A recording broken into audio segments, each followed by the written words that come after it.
Every summer runners. Top 100. Every summer runners. Top 100. He's got a voice that's really the bomb. He'll make a choice that'll aggravate Tom. I hate to spoil it, but when all's said and done, Merchant of Venus gonna be number one. Every summer runners. Top 100.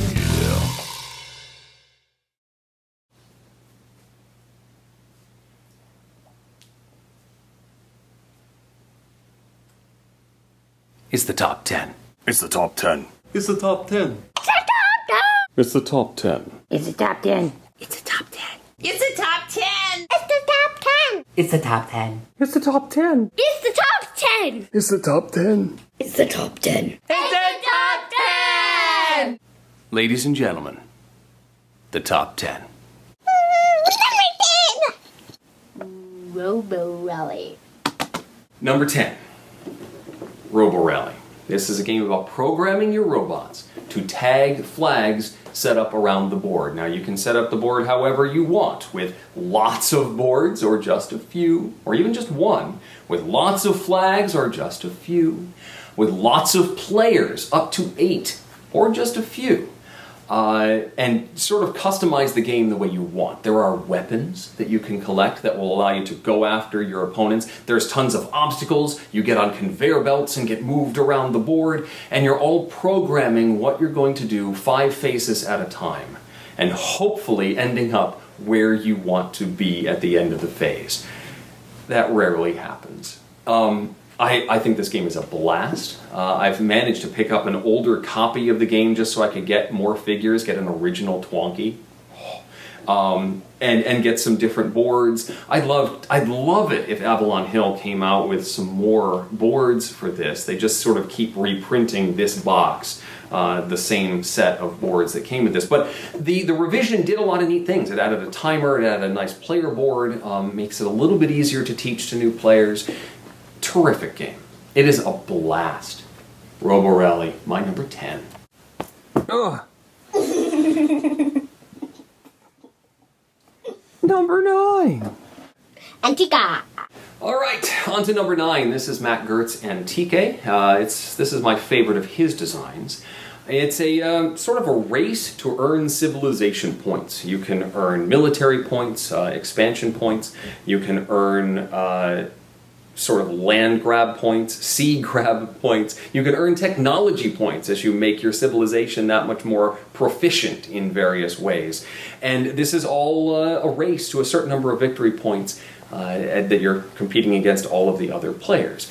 This is all accomplished via the rondelle mechanism, where you're collecting 3 types of currency and then spending them in various ways, building your armies onto the board, maintaining the territory you've built, building oracles onto the board, temples onto the board. I have to be a little sheepish, though, because I own Antica 2, which was the revision that came out at Essen last year, but I have yet to get it to the table. It's the same game, but it sort of tweaks some of the mechanisms. Things cost a little different. There's a slightly different, turn mechanism. There's different tweaks that have gone into the system. I still adore the original, and I think I'll like the Antica too. But it's just it hasn't hit the table yet.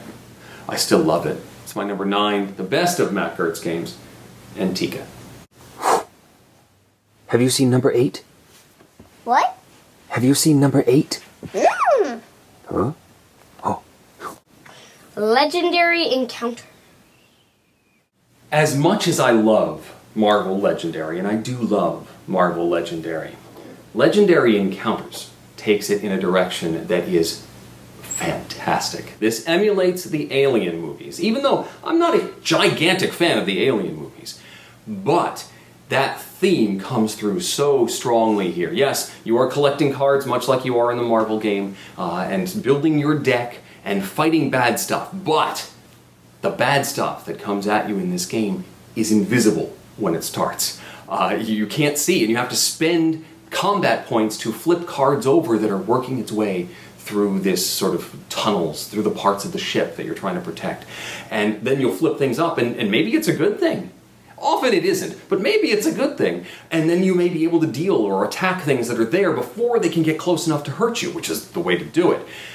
Each time you play this game, you have a different scenario of 3 mini decks that you have assembled to try and work your way through in order to win the game. And you can model this after the 4 Alien films, or you can, sort of mishmash them all together. But each of these mini decks has some sort of victory condition to get through them. And some of these victory conditions are ingenious, having to block off certain areas of the board, to acquire cards in a certain order, and work together to try and defeat the bad guy in a specific spot on the board before they get too close and hurt you. Speaking of working together, this adds a coordinate mechanism, which allows you to spend a card on somebody else's turn to help them out and draw a card as a replacement. So it is in your best interest to totally work together.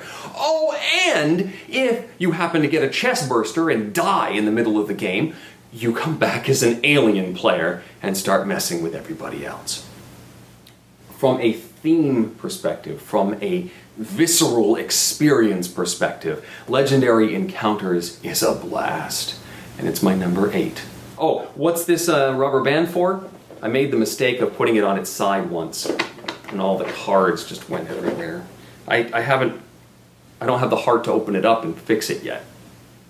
But I will soon because I love it so much. I have to do it eventually. My number 8, Legendary Encounters. I'm in search of number 7. I see number 7 over there. Woo! Eclipse. Number 7 is heavy. It's Eclipse. This is the space-based 4X game that with a very heavy dose of Euro-style resource management. You've got various commodities, I think 3 different resources that you're trying to juggle and produce for your empire, and spending those commodities to buy technology, build ships, explore the galaxy. Find planets, take them over, collect resources from them, but you can't expand too much because if you do that, you have to pay for all of the stuff you have out there, and if you're not making enough money, you aren't going to be able to maintain that empire. Everybody has a special race. I mean, you can play as the humans, but that's boring. With special powers and benefits and downsides, and eventually you're going to run out of empty space to explore and start colliding with the other races. And the way that the combat works is pretty cool. You decide what you want your ships to do. So you can load your ship, you've purchased the technology for some cool weapon. You can load up your ships with that weapon, but maybe they can only take 1 hit before they're dead. Or you can load up those ships with a whole bunch of hull that allows them to be tanks and just march in and soak up a lot of damage. It is a lot of fun. Heavy, long, it can be, especially with lots of players, but Eclipse is such a great game. Really plays to the adventurer in me. And the app is cool too. It's my number 7, Eclipse. Seriously, I'm looking for number 6. What? Have you seen number 6?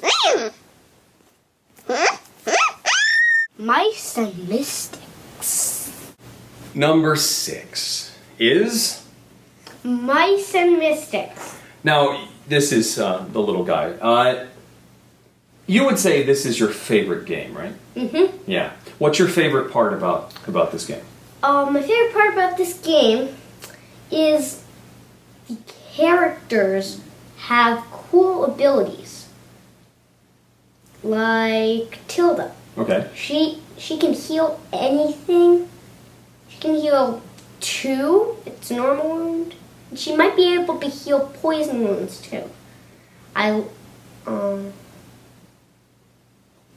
Here's what I like about Mice and Mystics. It is a family experience. You got this storybook, and you tell the story through whatever adventure you have laid out. And there are all these map tiles and tokens and various aspects that can be used in different ways. You may have one tile that's just a hallway in one adventure, but then in another scenario, all of the mushrooms spread around that hallway are vastly important to the story.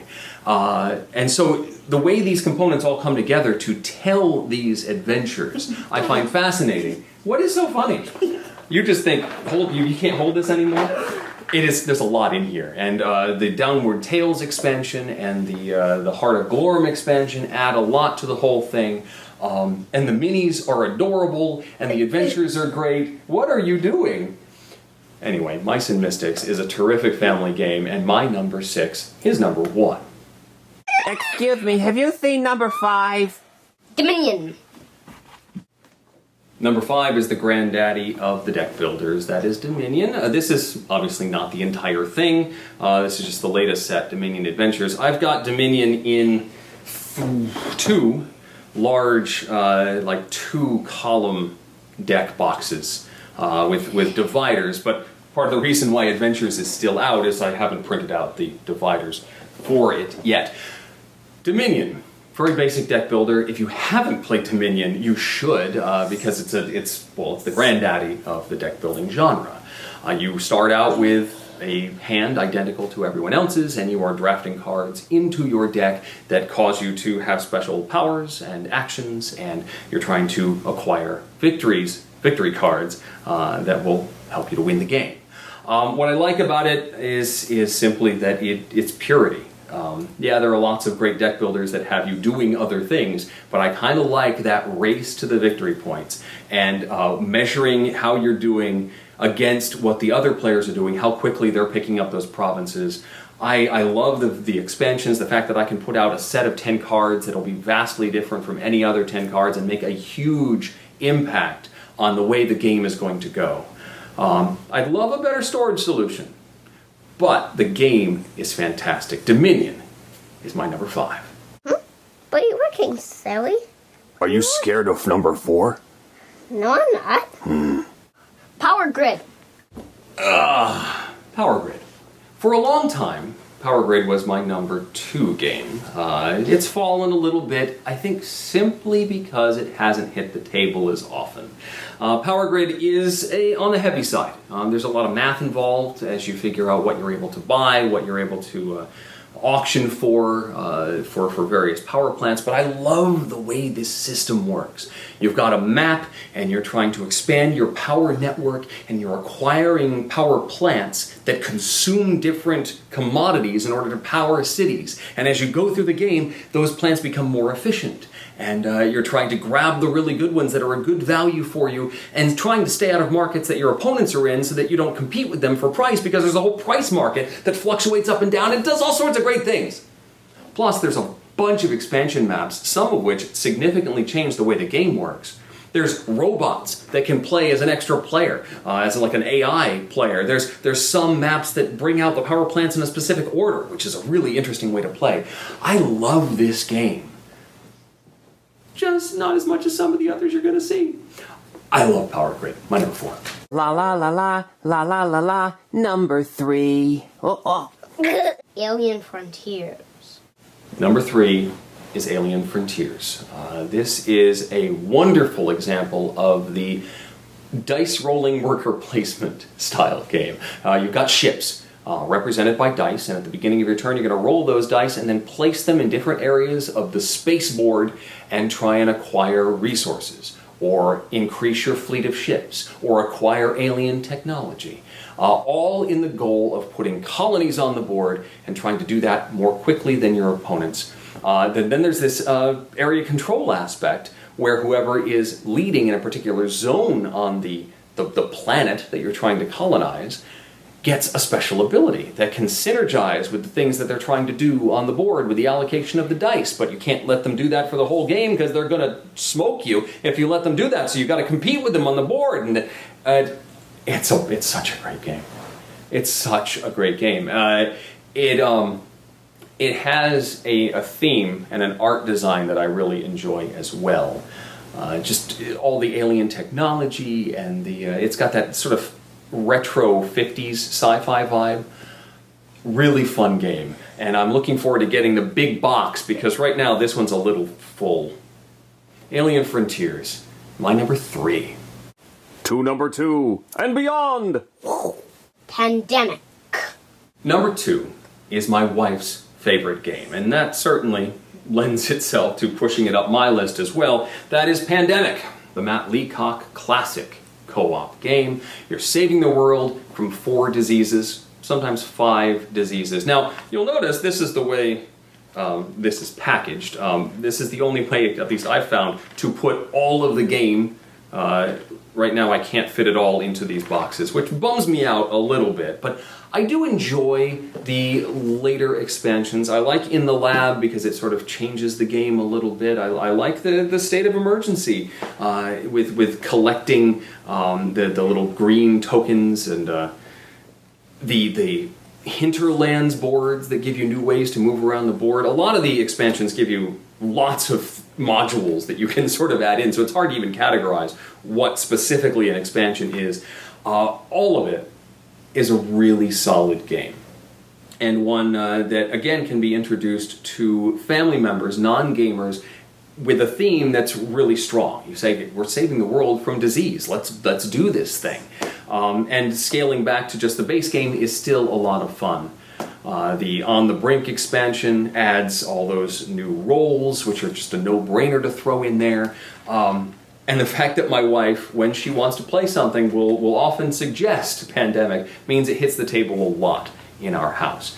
Pandemic, still the reigning king of the co-ops, and my number 2. And finally, number 1.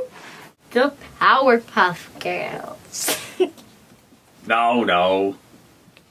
And finally, number 1. Merchant of Venus. Classic.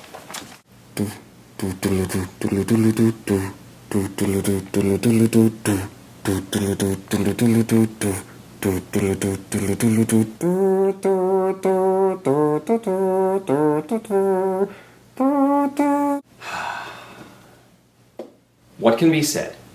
What can be said about Merchant of Venus that I haven't actually said before? Space-based pick up and deliver game that has a wonderful 3-arc, 3-act structure. You start out exploring space and not knowing where any planets are, and then you start building these routes. How am I going to get these Melf pelts that I picked up over here over to one of the 3 planets that's going to buy it? 2 of those planets aren't even on the board yet. Can I explore over here and maybe deliver them there? How am I going to upgrade my ship? Do I go for the faster 4-die ship that only has 2 cargo in it? Or do I soup up with every drive I can buy and get the freighter and fill it up with the finest of finest dust and try and make my money with that slow crawl but that lucrative stop every single time? And once you get that boulder rolling, it can work if you can get where you need to go. And then it all ends with a big race to the finish as you try and race to 2,000 space bucks, 3,000 space bucks. I prefer the original rule set. It's a pure pick up and deliver race. And it's fantastic. I love teaching it to new players. I love the way it builds. I love the exploration. I love the randomness that maybe every once in a while you're going to get stuck in the cloud and it's not going to be fun. But that's the risk you took when you went in. Everything works for me with this game, and I don't see that changing anytime soon. My number 1 game, the original Merchant of Venus. And we're done. 100 games later, and I'm amazed I got these 2 guys to pay attention for that long. Thank you for watching. We had a wonderful time doing it. I hope that you found it enjoyable as well, and we'll catch you next time. Say bye, guys. Bye, guys. Bye, guys. Bye, guys. Bye, guys. Bye, guys. Every summer runners. Top 100. He's got a voice that's really the bomb. He'll make a choice that'll aggravate Tom. I hate to spoil it, but when all's said and done, Merchant of Venus gonna be number 1. Every summer runners. Top 100.